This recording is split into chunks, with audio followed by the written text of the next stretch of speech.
It's yet another Tuesday night. We have Matt, Hawk, Meaghan, and Chuck, and the show should be out of sight. This is where the mind meets the magic. We dive a little deeper every time. Theme parks, cruise ships, and travel. If you don't listen, maybe now it's time. Tonight on the show, travel agents is the topic tonight. We will start with some news and chat, and then dive in to see if they are alright. Tonight on the show, travel agents is the topic tonight. We will start with some news and chat, and then dive in to see if they are alright. Ending Mousecast podcast is diving in. Join us Tuesday nights for our live show. When we let the mind meet the magic, you find out what you need to know.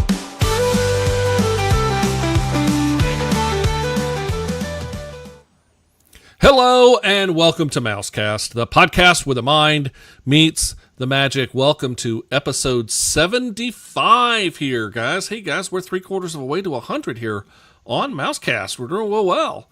Are we talking age or episodes, Chuck? Well, given the fact that it seemed like in all the photos, I'm the only one with the gray hair there. Hawk using the hat to cover up, well, what was gray hair, I guess. So, I want to say a huge welcome to Hawk, to Matt, Meaghan. Hey, if you are with us and joining, we're talking about travel agents tonight. Meaghan and I are both travel agents. Hawk used to be a travel agent. And so tonight we're going to talk about planning and why we think, at least, you should use a travel agent. Good evening. Chris is joining us here. Welcome to Mousecast. First and foremost, though, we got a little bit of news to talk about that Disney dropped earlier today. So to set this up, we have, did Hawk join the dark side? I think Hawk is always in the dark side, but that's another story. We had known long ago about some of the changes coming to the Magic Kingdom, specifically the addition of a Cars Land in the Magic Kingdom. Today, Disney has announced, and they posted out on the Disney Parks blog, the new information about, and some additional information about the new Cars Land coming to the Frontierland area. It's going to take over Tom Sawyer Island. This new area is going to be known as Piston Peak. Piston Peak. So if you get a chance, go out and check out the Disney Parks blog. They do have a picture of it and everything like that. In fact, let me see. I've got it. One of the things I found interesting with that too, Chuck, is it is not the initial sketching that was released originally. It's very different. They look like they have decided to keep some of the water around Tom Sawyer's Island. I think they started hearing the fans speak on what they were really disappointed about, and it's there we go. So this is directly from the Disney Parks blog. In fact, let me see if I can zoom in a little bit so you guys. That's probably a little too much. There we go. That's a little better. So there you go. Now you guys can really see. And to Hawk's point, you'll notice around here. So here is Tiana's. Here's Big Thunder Mountain. Take a look at all of this water right here. This lines up a lot with the existing Rivers of America. So Hawk, I think to your point, I do think they may be keeping what looks like close to half, a third, half of the river. So. That I think is beneficial and in good news because, we had talked previously back when it was announced that this was coming, and also, of course, the Villains Land that was coming. We were kind of the opinion, and frankly, I still am, that while I like this idea, I think that it needs to be out behind Big Thunder Mountain and more back to sort of the original Radiator Springs concept. But that's a notwithstanding, that is what Disney has decided to do, and so Piston Peak is coming.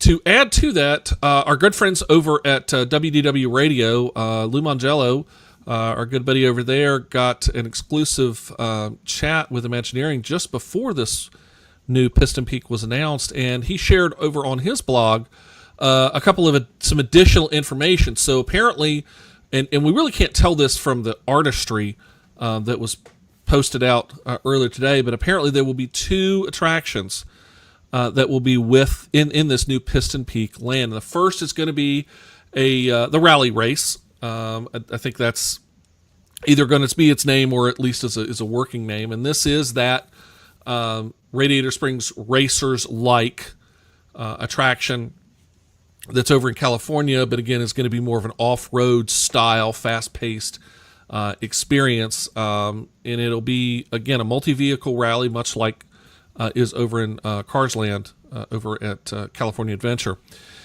And then there will be another attraction that is just being considered in what Lou calls a family fun attraction. No more information than that, but it's going to be a smaller one down towards the Ranger headquarters, and more along those lines. It doesn't look like there's a lot of real estate for it, so it can't be all that much. The other bit that Lou talked about is that we do have a new character. And in fact, again, you can see this new character in the animation, in the new map that was shown. And in fact, I'll pull it back up so you guys can see it here. And he's right over here. Well, come here. Right over here, you can see welcome to Autobahn, Woodford J. Actually, hold on. Let me get his name exactly right, thanks to WW Radio. Ranger J. Autobahn Woodlore. And of course, he is a tribute to J. Autobahn Woodlore, who was the ranger from the old Humphrey the Bear series that was very famous with Disney many years ago. So, all right, guys. So what do you think, real quickly, just for a few minutes, about some of the concepts and information that's been revealed about Piston Peak? So I'd like to ask the viewers to type in comments on their absolutely thoughts, because I am curious about this. We had discussed how if none of us are really fans of Disney cookie cuttering rides around to the different parks, we want to see originals, we want to see differences. However, at this point, if there was ever anything to cookie cutter, it's Cars Land. It's the most immersive, well done.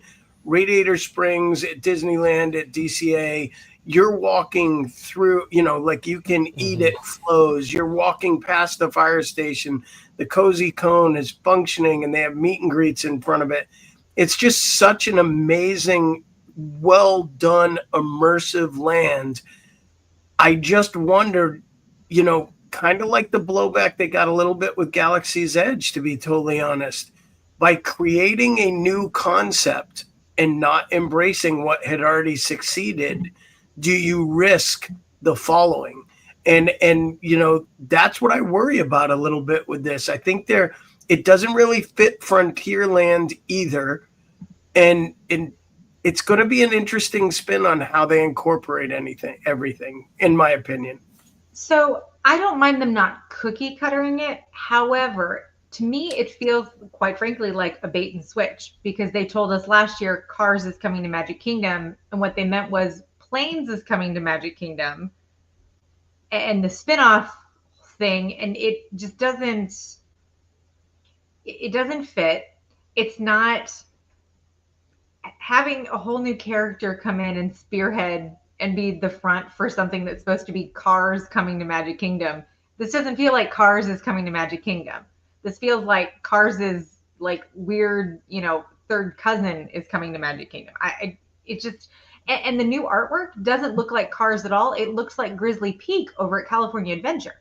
It does not feel like Cars. I'm really disappointed in this. I'm hoping that I'll like it anyway, but this is not what I was hoping to see. It's funny you say that, Meaghan, because I think the jump is going to be interesting. They've got the chance to wow everybody. I mean, Disney Imagineers can do some amazing things and obviously have.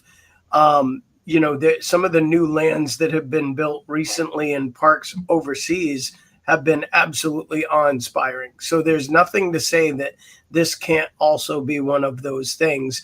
And I think we need to stay open-minded enough to embrace that. That being said, to your point, you had success in a huge way. I think totally, splitting off from that and going a total other direction is a risky move. I'm anxious to see how it plays out, but I still think it would have been better off to have the original, Radiator Springs out behind Big Thunder Mountain that fits the motif of the desert and the rock, and that it would have so smoothly transitioned. And now you're making something that you literally have to create a whole new world. I know that's what Disney's good at, but I'm just a little hesitant. Yeah, I'll play devil's advocate, only just to have the devil's advocate role for half a second here. This is not the first time Disney has done this. So if you go back to Disneyland, we had Toontown. Well, when the idea was to bring a Toontown concept to the East Coast, to Florida, we didn't do Toontown. We did the Toontown Fair, which was a Toontown on vacation kind of concept. So the idea was they wanted to be like that, but it's not exactly like that. It's something that would exist over on the East Coast compared to what's on the West Coast. And so I can understand the intent behind it, but I'm kind of with Hawk. I kind of think that, and I've said this before. I think it would have been better served to take this behind Big Thunder Mountain and allow. I get it. We're gonna repurpose Tom Sawyer Island and Tom Sawyer Island, and I'm totally with repurposing Tom Sawyer Island. Don't get me wrong. I get that it's part of the original Walt Disney World and all of that, but its relevance, I think, is to the point where it was time for a change no matter what. I think the real estate could have been better served for a Villain's Land purpose than the other. But nevertheless, this is where we are. Chris says, although this new attraction does look appealing, it makes me sad to see Tom Sawyer Island go. As he and Hawk had discussed before, how much of Walt's original vision and touch are we losing? And not only that, it also feels like a representation of our history and culture is disappearing. But that's just how I see it. And then Cindy just posted, same here, Tom Sawyer's Island was a great place to take a break from the crowds and a chance for the kids, including adults, to explore the trails and tunnels. I'm with you. It was fun. My concern is that from a functional perspective, getting over there, getting back, and everything like that, I think it was a little bit challenging, and maybe we were surprised how good it was the first time we went over. Matt, have you ever taken the kids over there? Nope, no interest in it. Yeah, but why is that? Just there's just so much other things to do, and just the hustle and bustle of how we do the parks. It's usually just a nonstop, or our break is going and seeing a show, or just going back to the resort and relaxing for a little bit. Tom Sawyer, I've never done it, and all the times I've been, even before the kids. The caves are fun, especially the caves. I was pleasantly surprised the first time we went over. I was very impressed with what was over there, but it is a cumbersome journey. The waits for the boats, you kind of get stuck there sometimes waiting for boats. You can get delayed when you're ready to go. It can be a cumbersome issue, and I understand that. But to Cindy's point, it is a great place. We used to love going over and grabbing an ice cream over there and walking through the fort and exploring the caves. And the caves were nice and cool on a hot day. That was another plus over there. You got out of the hot sun. And to Chris's point, you do lose a little bit of Walt's original vision. And he does make a good point in saying, how much of Walt's touch is disappearing from the parks and not coming back. And, we do want to make sure, I think that's especially in Magic Kingdom, especially in Disneyland, you want to make sure that Walt's hand is always present, especially in Disneyland, because you feel Walt's spirit when you're there. Speaking of all of that, though, so part of this announcement, and we're talking about Tom Sawyer Island, the Rivers of America, the Liberty Square Riverboat.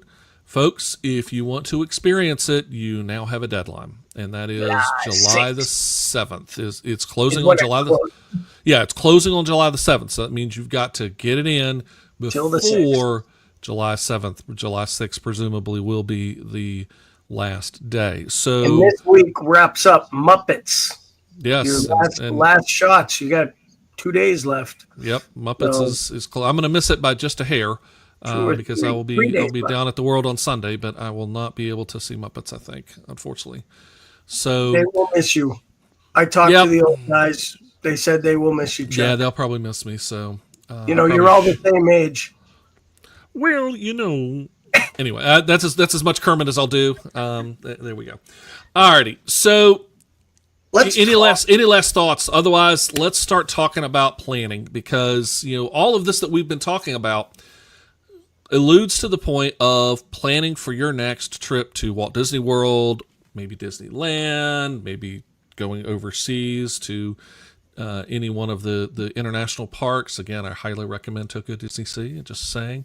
Or Chris, maybe going on a Disney I never cruise. got to experience Mullets 3D either. But... Yeah, I was the same. but yeah, Hawk and I don't have much in the way of Mullets 3D. Chris, I love you, man. That was hilarious. I know it was just a typo, but that one just got me laughing. That was good. I appreciate the laugh. So to a point with planning, this is actually a great transition into this conversation tonight, because when attractions are closing or things are changing, this is something travel agents stay up to date with and are generally aware of. So one of the benefits coming into utilizing a travel agent is just the professional knowledge that they have. So if you are a first timer or someone who has not experienced the parks regularly, and Disney is the most labor-intensive vacation planning you will have. There is no place you're going to go that you have to worry about more reservations, itineraries, park reservations, guidelines, where to be, what to do, how to do it. It's very complex. Navigating the app, finding the PhotoPass information, learning how to use PhotoPass. These are all things that travel agents can teach you. So one of the benefits for me is just knowledge, the knowledge that these folks have to help you plan and pull that pressure off you and your family, so you can truly try to enjoy the time leading up to it and not feel exhausted from the planning when you get there. Yeah. Go ahead, Megan. I was just going to say, that's not just for things that are going on in the parks that might be shutting down for a specific period of time, but things at the resort. Best pool on property over at Yacht and Beach Club has been closed and has not reopened yet from refurbishment over there. The Skyliner goes down yearly for refurbishment, trying to avoid that if you want to stay on the Skyliner resorts for that convenience. There are a lot of those things that, Disney's constantly announcing, and, somebody's got to stay up on that stuff. And yes, the travel agents are typically all over that stuff. We spend a lot of time looking at that. Yeah, which leads me to take a step back real quick. So first and foremost, though, is selecting a travel agent. So one of the recommendations, and again, full disclosure, Meaghan is a travel agent, and so am I. And so we work on this day in and day out. For myself, and I can only speak for myself, and Meaghan, you can speak for yourself there. There are agents that do charge fees or do assess some sort of add-on cost in addition to what you would be normally paying. For myself and for my agency, we do not charge any fees whatsoever. Others do. And if you want to work with an agency or an agent that does charge fees, that's perfectly fine.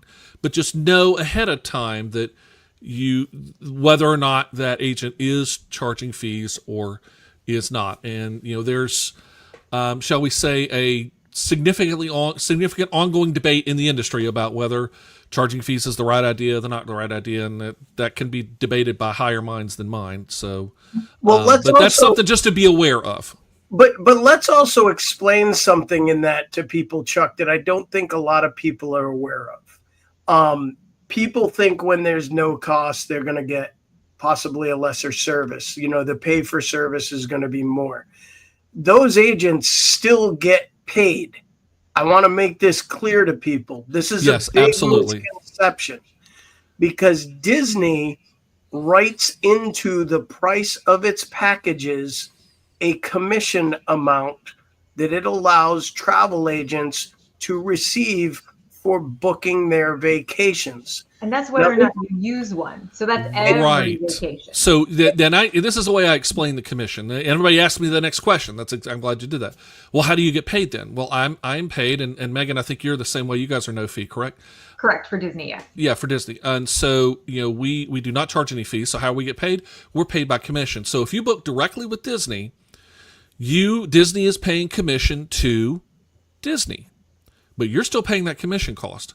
If you book with, say, Meaghan or myself or another one of your favorite travel agents, then Disney is paying commission to that travel agency. You're still paying the same amount.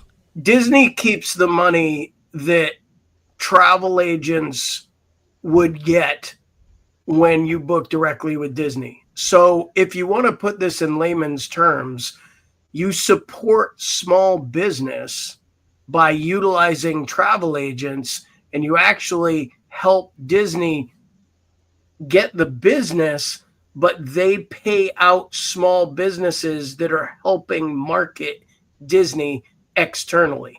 So using a travel agent is a beneficial thing for you, but a professional travel agent with Disney, their commission rate also varies with several agencies based on the volume they do. Like, the amount is the same for everyone that Disney pays out. It's a set commission that Disney pays out to an agency. But a lot of independent agencies will put their travel agents at various rates based on the amount of money that they generate. So the more you can help them, the higher they get a rate paid, the more money they make. You're supporting a family running a small business, and you get free expertise, because most of the people that become Disney travel agents do it because they, one, love Disney, two, they spend a lot of time there and are trying to find ways to book their own vacations there. And you, by using them, help them get the knowledge because they want to go back there again and again and again. And that's another good point, though, is that because of how involved Disney is, because honestly, I mean, in my community alone, there's so many of us that plan Disney. We're travel agents and we specialize in Disney. But it's important when, like Chuck said, when you're selecting your travel agent, because you can probably find several in your area who advertise that they specialize in Disney. Interview them. Ask them, when was the last time you were at Disney World or at Disneyland, depending on where you're headed? How often do you go? Ask them about being on property, because there are plenty of travel agents who also plan Disney vacations, but they do not truly specialize in Disney. And so maybe they specialize in another destination and you've used them for other destinations and they're wonderful. But when it comes to Disney, do they go to the parks? Are they there regularly? Do they really know what the difference between the different tiers of lightning lanes are and your options there, and the different resorts? How many resorts have they stayed at? Do they stay on property? Some travel agents, again, to help their own costs for their family vacations, they don't necessarily stay on property all the time. So it's important to also interview any travel agent that you're thinking of using, because it is such an involved and complicated trip to plan. It's really, really important to get somebody that, has the knowledge and the interest level to get you through every single point, start to finish. Now, Yes. Matt, Go ahead, Matt. Yep. Do you guys use travel agents for your trips? No, my wife does it all. Okay. So we've been enough times to we know the ins and outs, and I know you guys have been talking about like how it can be complex. How planning a Disney vacation. To me, it's as complex as you make it, because I mean, we had a show about planning a 48-hour trip. So you can fly by the seat of your pants. I mean, I know we're probably going for more along the lines of like a week. You guys don't like do a lot of sit downs though, correct? Like, you do a lot of quick service. Not right now. We used to. Okay. When we gone before, we used to plan out sit downs and stuff like that. Or when I went with my family, years ago. Matt, yep.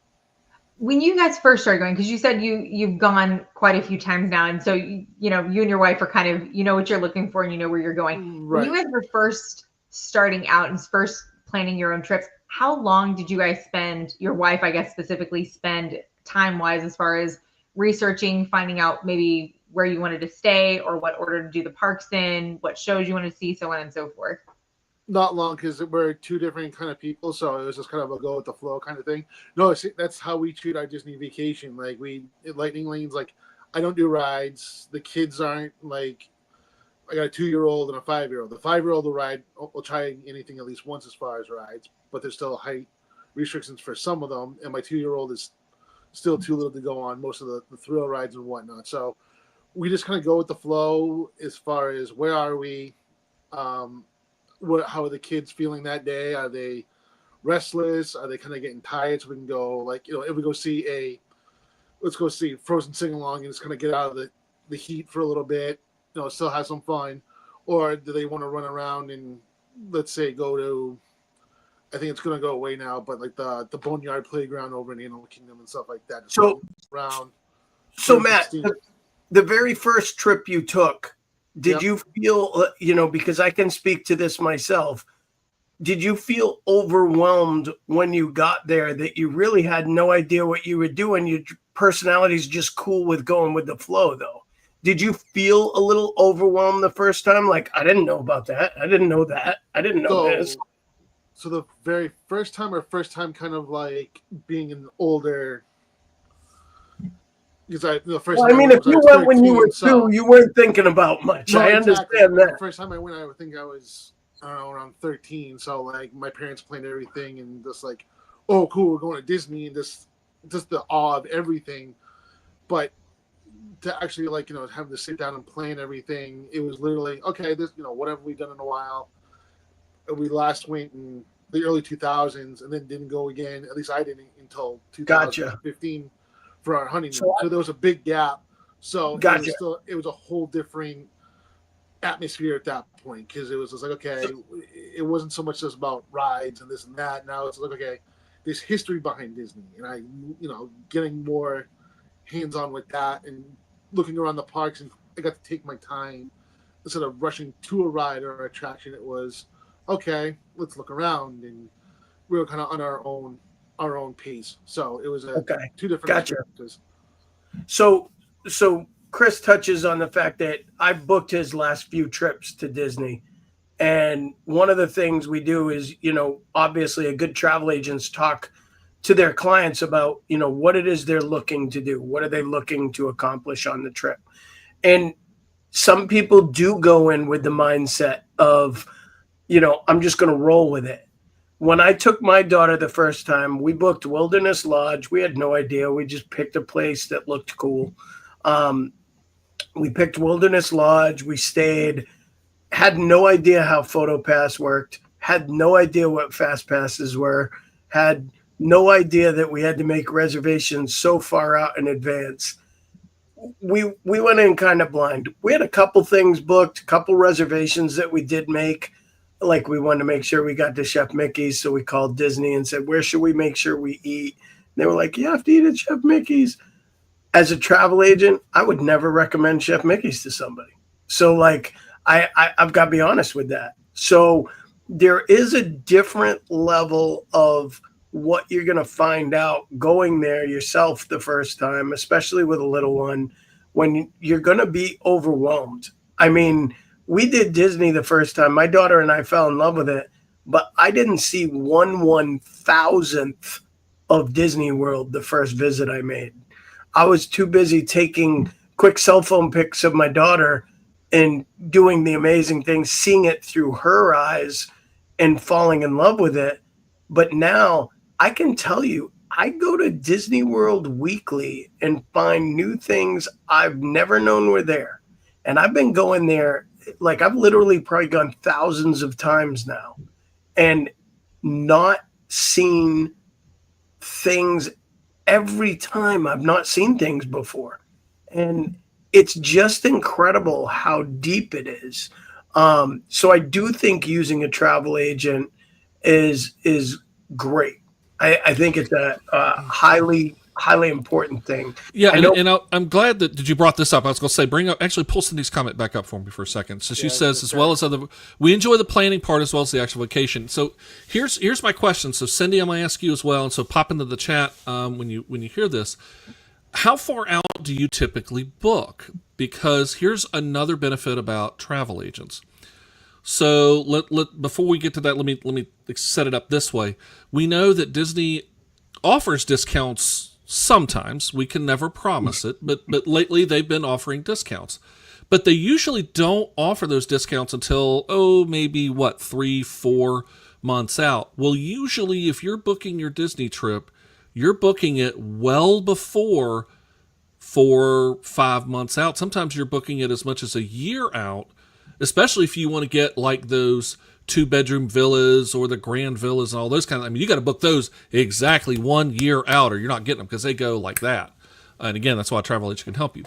But at that point, when you're booking that far out, you're booking at rack rate. You're booking at the full rate of whatever's been there because no discounts have been listed.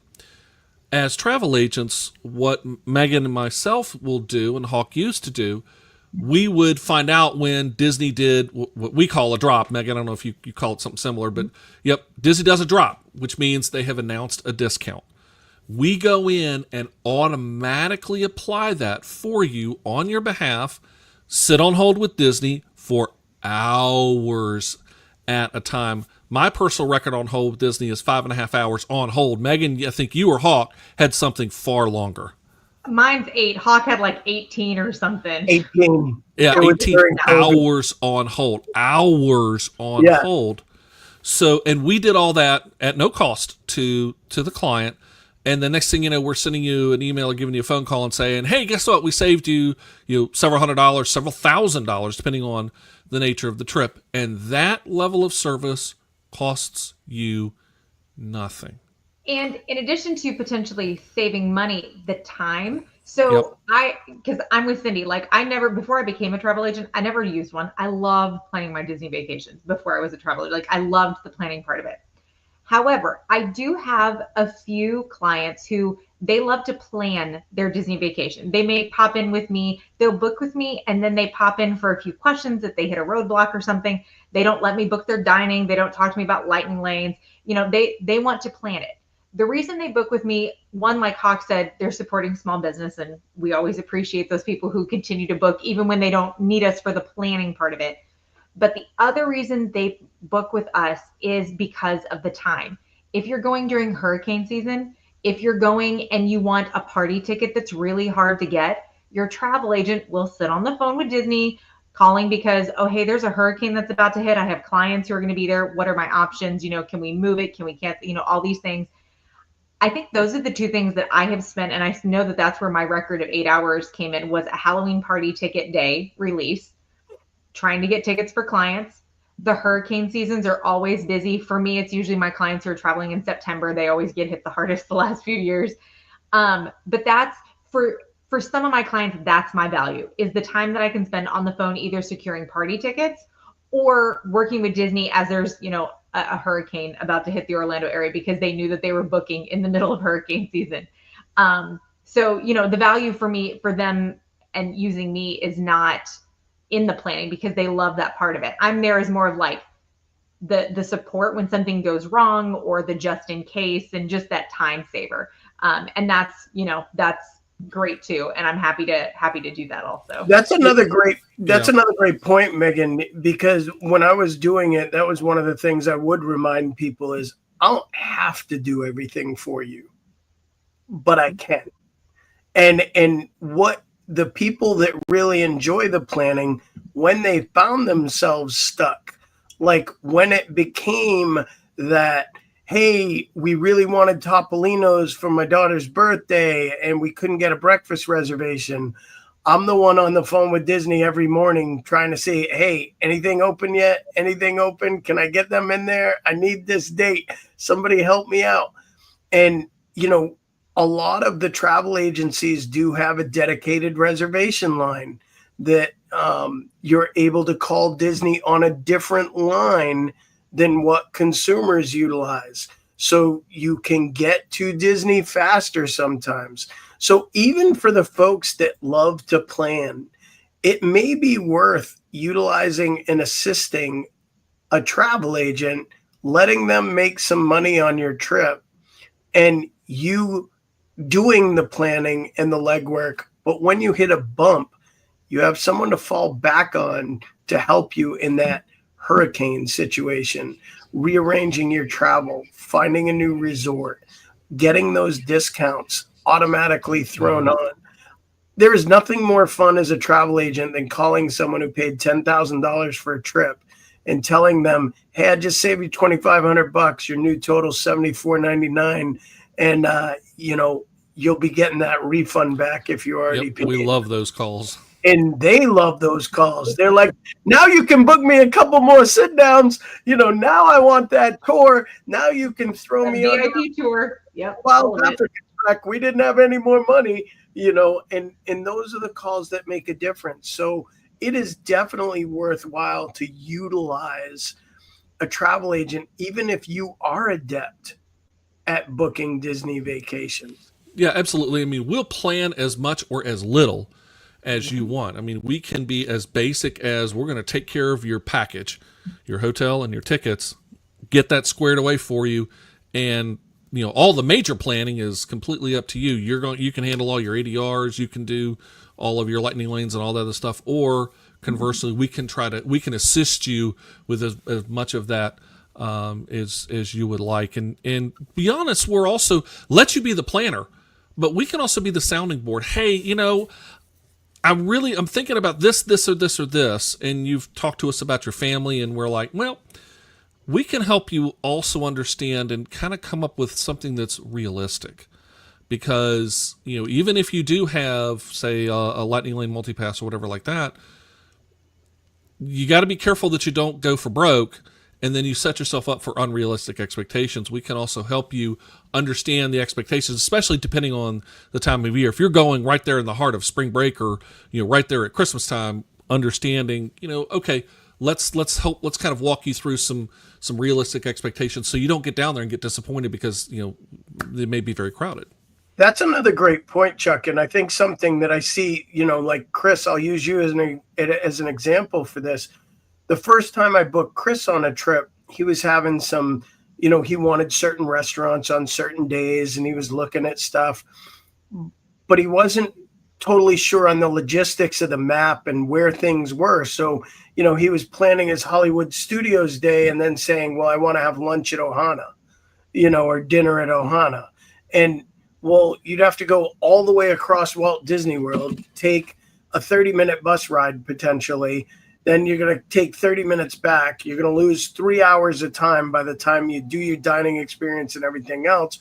Whereas if that's your studios day and you want to do beaches and cream, let's book a beaches and cream on that day so you can take the boat over, have a nice lunch. It's right there, come back over and you're still in the vicinity. So the other benefit travel agents offer is just knowledge of the land itself, knowledge of the transportation systems, how long it's going to take, being able to explain to somebody, if you're doing hoop-de-doo review, you need to get on a boat from one of the resorts significantly before that show starts. You need to be over wandering Fort Wilderness and enjoying yourself over there and go to some of the shops or go get dinner or whatever you want to do, get a treat, whatever, beforehand. But you've got to plan your timing accordingly.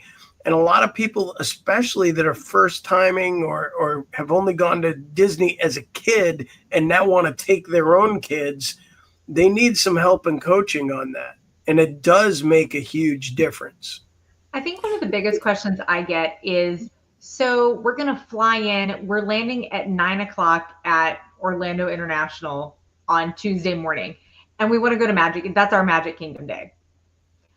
Or, we want to go to the park on the last day. Our flight leaves at 5 p.m., but, that's the only day that we're going to have to do Epcot or whatever it is.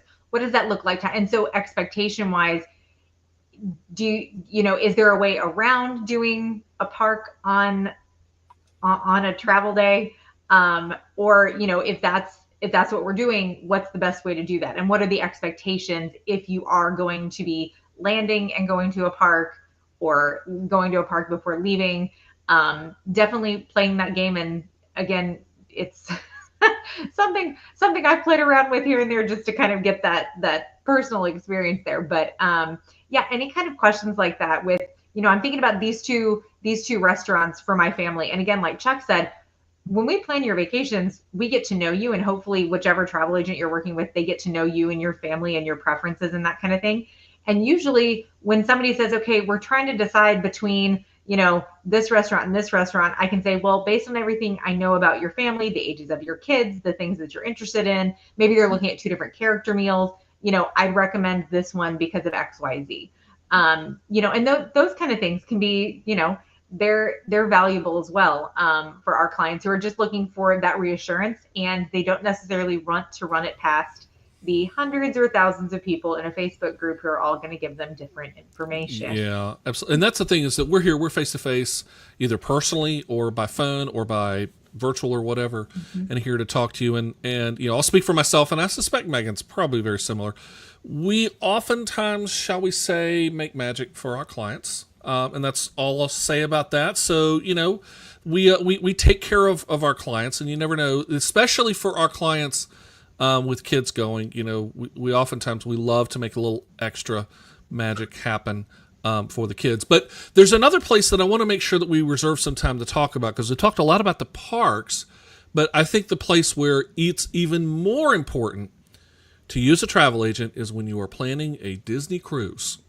Because cruising adds a whole nother tremendous level of complexity, because now we're dealing with passports, we're dealing with pre-stays, probably dealing with flights, we're dealing with trying to do cabins and all these kind of things, and planning all that out. It especially becomes important using a travel agent, and one who has experienced Disney Cruise Line to help you find the right itinerary, find the right cruise ship. Is an inside stateroom really best for you? You've got some motion sickness issues. Maybe it's not, but, trying to battle the costs and everything like that. So, guys, talk a little bit about, the point and the importance of having and using a travel agent when you're talking about a Disney cruise. We know Hawk hasn't been on one. Matt, have you done a Disney cruise? I have. So what I love about the Disney cruise is obviously there's a lot less when it comes to the reservations. And I think that's kind of what throws people off of, like, oh yeah, I used this person for Disney World, but I don't have to make as many decisions on the cruise, so I don't need them here. Except that there are some reservations that you need to have. And whether it's because you've got, we're talking about the princess meet and greet, or different excursions for your island days, cabanas that are a big deal on Disney's islands. Now there are more than one of them, and they're very different experiences. The new island, look out, is quite the hike. That's the one you give the sunscreen to your clients? That's your little magic gift. Here's your complimentary bottle of sunscreen for your walk from the boat. Yeah, you're gonna, when they say you're hoofing it, they're not kidding. Yeah. Yes. And every ship, like Hawk or like Chuck said, trying to pick a ship, those ships are vastly different. Some of them are much larger. If you have kids, different kids clubs on the different ships are vastly different. A kids club that'll work for my toddlers may not work for your 10 and 11-year-old, or Disney changed their ages. So I guess let's say your 8 and 9-year-old, and that kind of thing as well. And again, keeping up with what's changing. The ships change, their entertainment changes, the ages of the kids in the kids club recently changed. So that I believe at 11 years old, the kids are going to the teen club now. That's new. There's just a lot going on. All right, so Cindy has asked a question: how does the cost of a Disney cruise compare to Royal Caribbean? And Hawk's jumping up, down, and saying higher. Yes, it is, but, and I'm going to put the but in here because you're talking about 2 different types of cruise lines. Royal Caribbean and Carnival, to all my Carnival fans, please, it kind of got Carnival and Royal Caribbean right here. I think Royal Caribbean maybe a little bit more than Carnival personally. They are, when you're booking with them, you're booking kind of a base package, which is your stateroom and basic dining and all that. But then there's plus. So beverage package, dining package, internet package, all these other pluses. With Disney, many of those pluses are actually already included.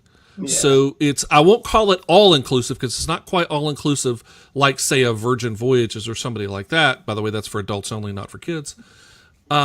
but there is a lot more that is automatically included in your Disney Cruise Line. And then also, Chris also mentioned Disney Cruise is currently out of my reach, but definitely on my list. And I'll contend that it might not be as far out of your reach as you think.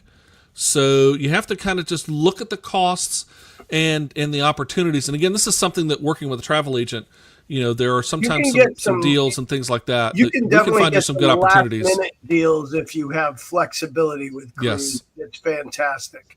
Yeah, because you really when can. they're trying to fill boats the week before, there's some great deals to be had out there. And that's with any cruise line.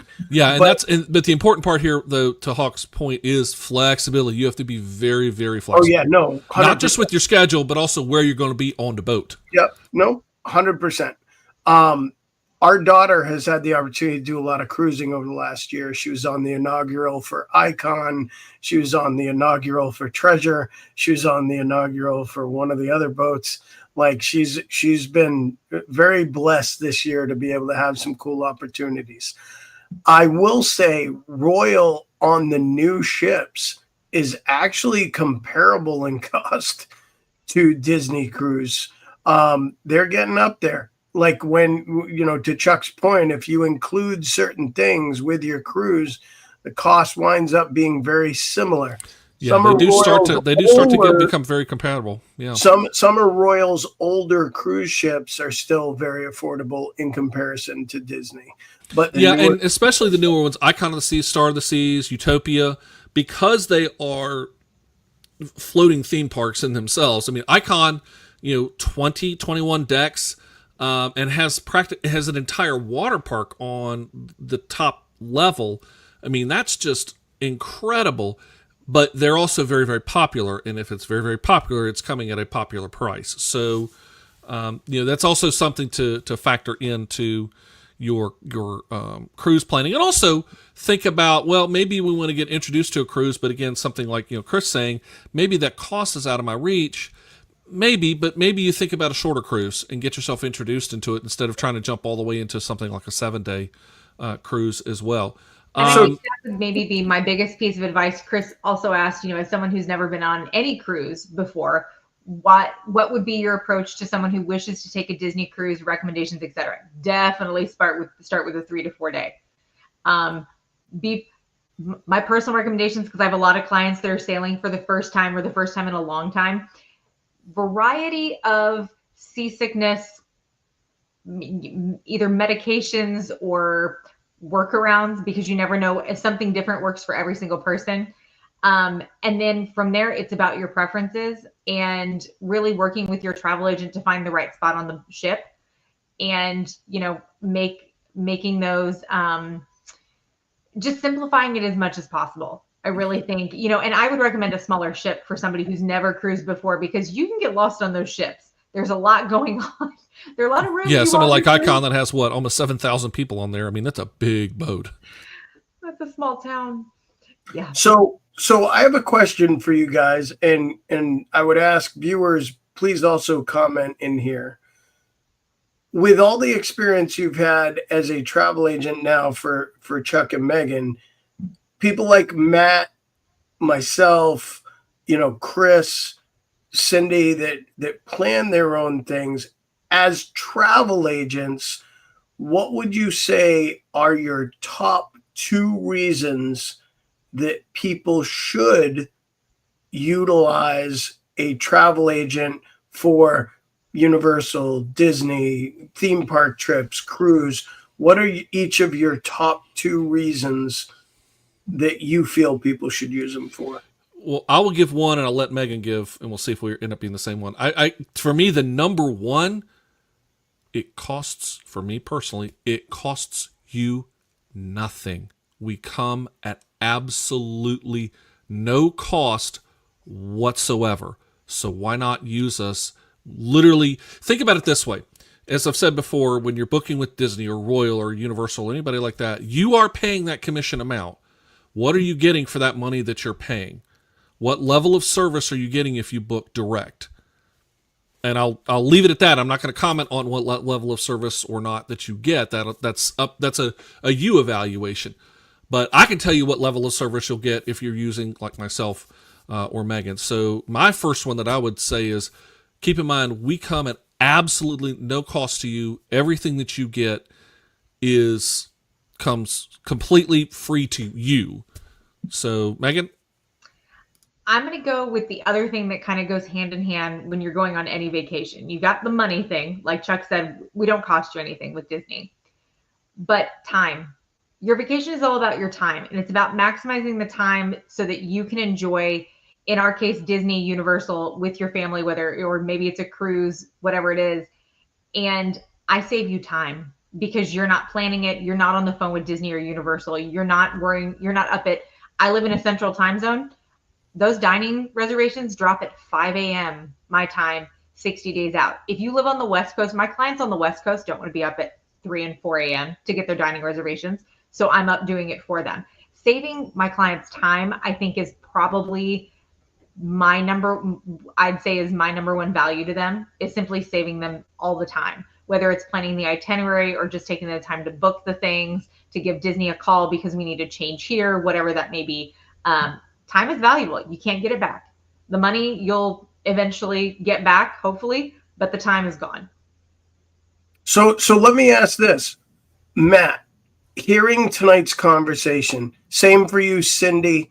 I already know Chris's answer in this, but same for you. As people that generally book their own Disney trips, would you be more open-minded to using a travel agent after hearing the information that we provided tonight? Would it be more apt for you? So, Matt, what are your feelings on, I'm sure you learned a couple things tonight over the course of this. So what are your feelings on the education you received, knowing that you can still plan a trip with a travel agent, but the travel agent can bail you out if you really get stuck? Like, would you be more apt to use one than you would have been prior to this show? Current situation, no. Just the amount of times we've been, and how to, our knowledge of how to, who to contact or how to plan stuff. We could have almost not got it down to a T, but basically, if we wanted to become travel agents, thank you for supporting travel agents across America, Matt. No. I'm just, if we're being all serious, so we're looking for another new host now on Mousecat. I'm not saying. I love Matt for his honesty. I love Matt for the fact that Matt is someone who will always give you the real answer. He will. Stuff. I love that. And that goes for anybody. If you really don't want to use a travel agent, if you really feel like we would get in your way, then working with us is not a good idea, because there's a lot that goes into when we talk about the app and things. In order for like Chuck and I to make your dining reservations, we have to have your login for your My Disney Experience account. I've had clients who, like, the spouse hires me and the other one didn't know or wasn't comfortable. And then there's like tension there of like, but I need to get into your account. Like, there is some sharing that has to happen for the Disney planning side of things. If you're not comfortable with that, or if, you and your spouse can't get on this, or your partner can't get on the same page with, how all of that, I'll be the first to admit, working with a travel agent is not for every kind of traveler. Because it's not, if it's making you feel a tension in your vacation planning and preparation that you feel you would not have if you had done it yourself, then that's just not the right move. And like Chuck said, we can do as much or as little as you want.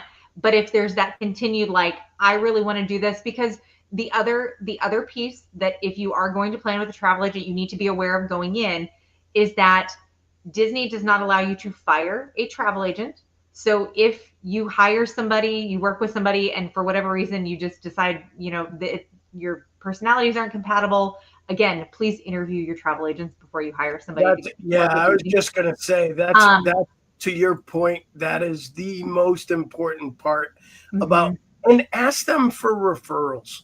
Ask them for other people they've helped, and, reach out to people. A lot of the people I've worked with would definitely voice up and speak to someone else about the service I provided them and why they trusted me to help. Like Chris is 100% all for using a travel agent now, because I helped him get a couple things done that he would have struggled with on his own. Now being able to have that knowledge, now, I'm sure Chuck or Meaghan will have an experience with Chris over the next year or two. We're happy to help out, either one of when us. his trip comes back up. But these are the things that are super important. And I think this was an important topic to really touch on, because I think there is a lot of misconception about what travel agents do, how they get paid, how the money system works. And I think it's important that people do understand that it's not a scam. It's not a ripoff. It's Disney's paying someone for that service, whether you use it or not. So you're paying for that service, whether you use it or not.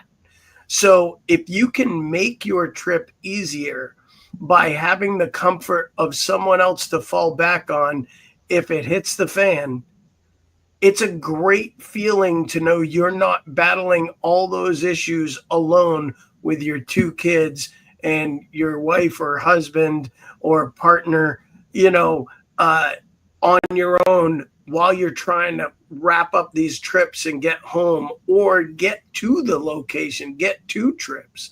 When flights get canceled and you're delayed and you're not going to get there for 2 more days, what do? How do you shift your hotel reservations?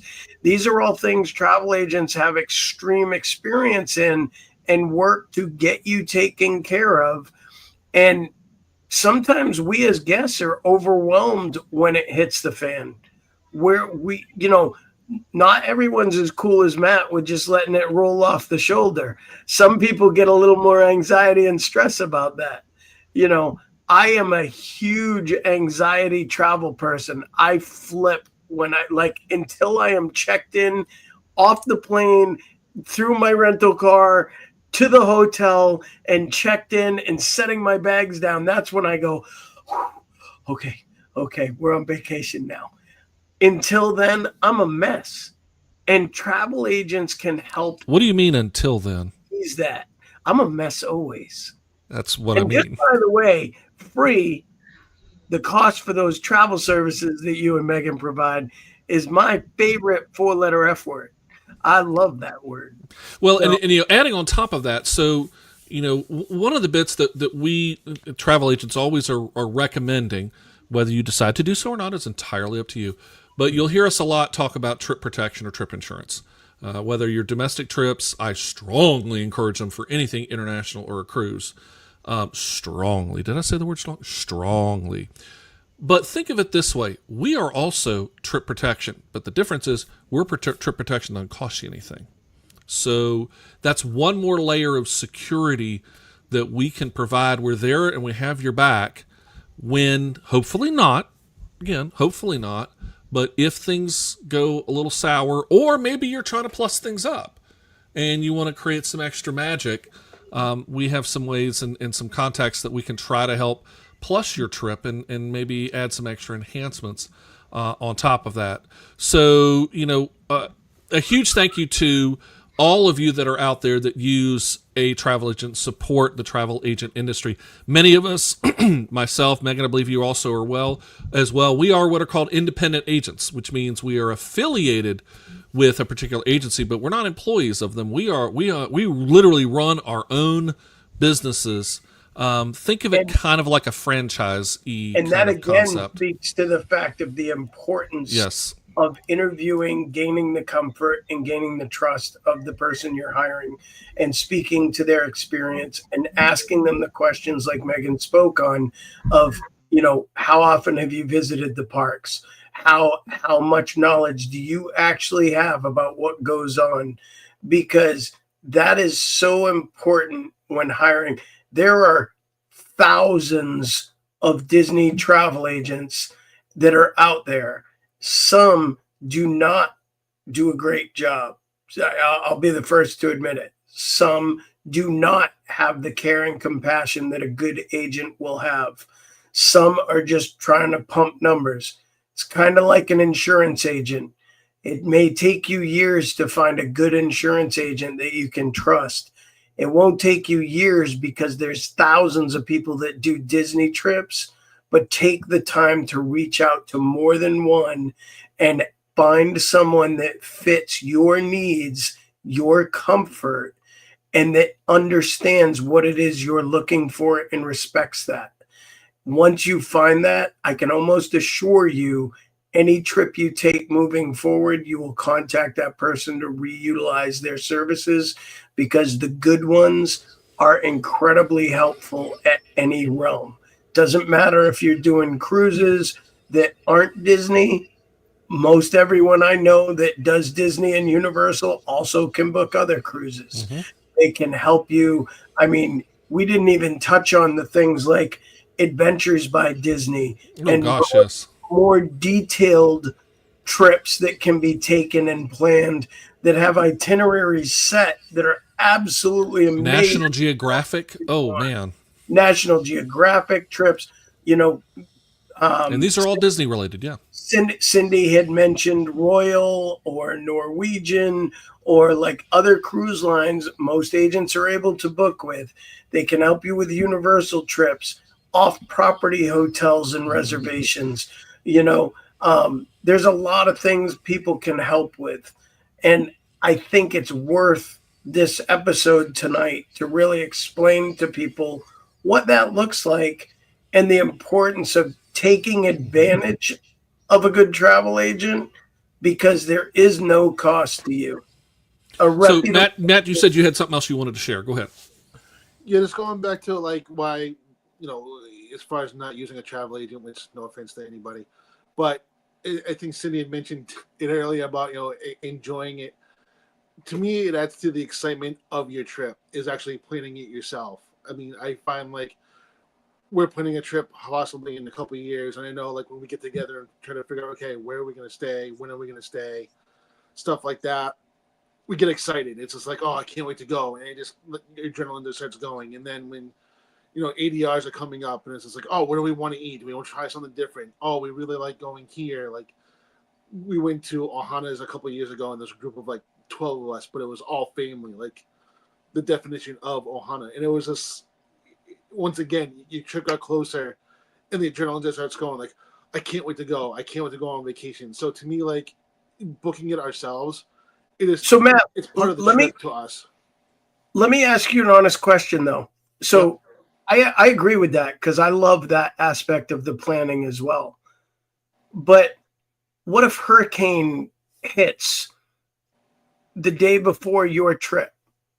Like, are you comfortable making all those calls and scrambling to do all that? Because this is one of the benefits I want to point out to people that is there.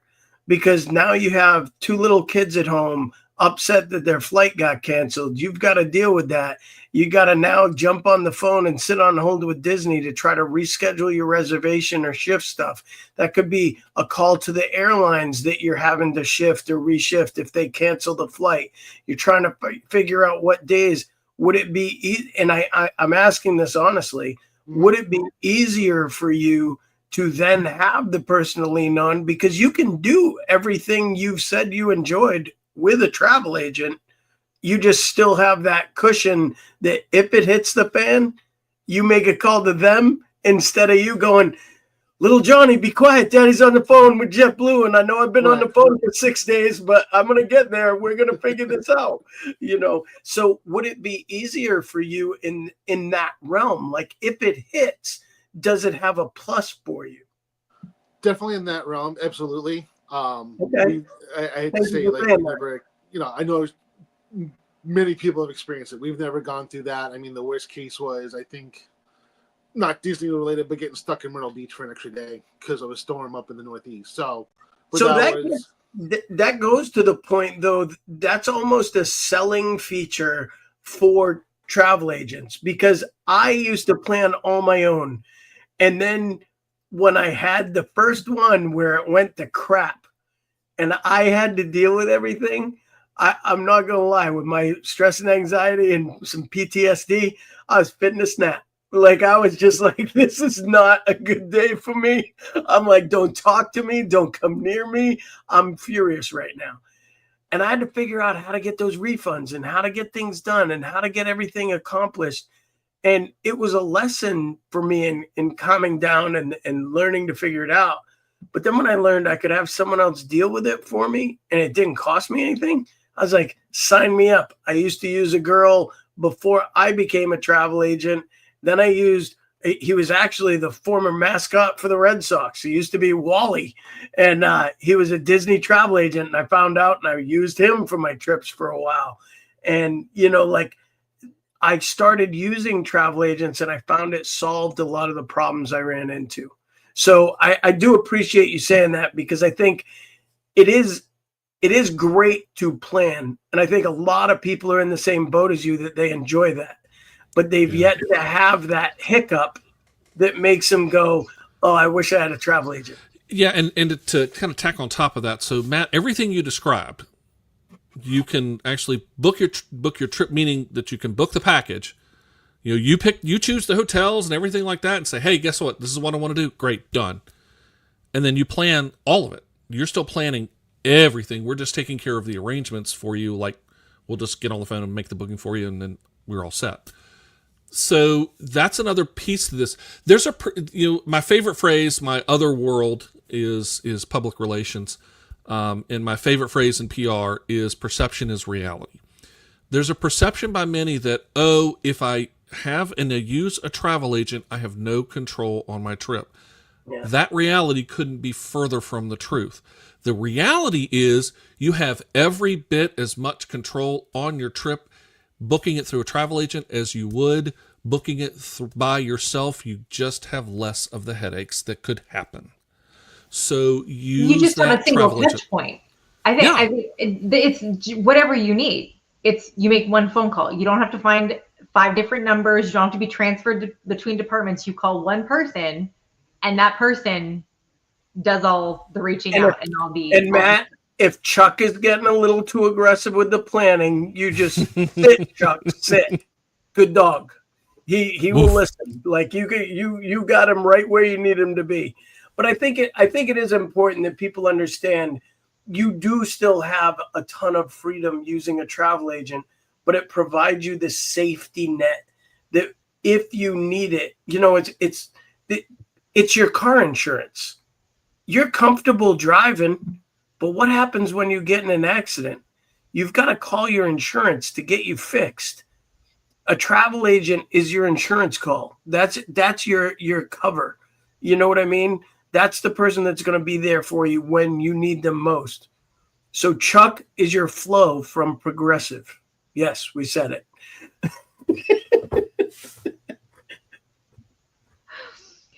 I don't know how to respond to that one. With that, we're just going to wrap up Mousecast because we want to say a huge thank you though. In all seriousness, a huge thank you to Hawk, Meaghan, Matt, to Cindy, to Chris, who have been with us and chatting with us tonight. And if you've been watching us or you're listening on the podcast version after we've recorded, we encourage you, please be sure to join us. We are live every Tuesday night at 8:30 p.m. Eastern, right here on Mousecast. You can find us on our Facebook page over at Mousecast 2025 or on our YouTube channel. Just search Mousecast. That's MOUSEKAST. And next week, open mic night. So we're going to have some open chat with no Chuck. That's right. I will be not with you guys tomorrow. Look at Meaghan. Oh, she can't wait. Oh man, we're really excited. We love you. Hey, did I book like the entire cadre of lawyers for next Tuesday to be able to keep an eye on all these yahoos while I'm gone? Okay, so I'll actually be on Utopia of the Seas next week. So I will be wishing you guys well from the middle of the Caribbean by that point. On Tuesday. Again, a huge thank you to all of you for joining us. Again, if you are interested in using a travel agent, whether it is one of us that's here on Mousecast or your favorite travel agent from your own hometown or wherever she may be, please do use a travel agent if you are so inclined and you, again, are supporting a small business somewhere around the United States and beyond. If you're an international client as well and you're considering to use an American-based travel agent, we're happy to help you. We can help you navigate some of the international issues that do pop up when it comes to coming over here as well. And I just want to give a quick thanks to Chris and Cindy for partaking in the chat tonight. Thank you guys for joining us, and join us anytime. We enjoy having you come on and chat. Next week, especially with open mic night, the topics are yours. The topics are yours, so you can ask questions away. Meaghan, myself, and Matt will do our best to answer them in the brainchild's absence as he enjoys the brainchild, please. What they're going to do is rat me out. It's going to be ragging on me night. It's what's going to happen. I know what's happening. No, we'll be jealous. Chris, I'm counting on you to keep Hawk in check next week. Can you help me out, buddy? Keep Hawk in check. And so others, if you're not listening and maybe not joining, Tom, Mark, I'm thinking about you guys. Help me out. So, again, a huge thank you to all of you for out here for listening to Mousecast. As we said, we're live every Tuesday night at 8:30 Eastern here on Facebook at Mousecast 2025 or over on our YouTube channel. Just search Mousecast. This is Mousecast, the podcast where the mind meets the magic. And so until next time, we'll see you. Thank you for listening to Mousecast. We appreciate the time you share with us, and tonight was very fun show, and joining us is a must. This is where the mind meets the magic. We dive a little deeper every time. Theme parks, cruise ships, and travel. If you don't listen, maybe now it's time. Ooh,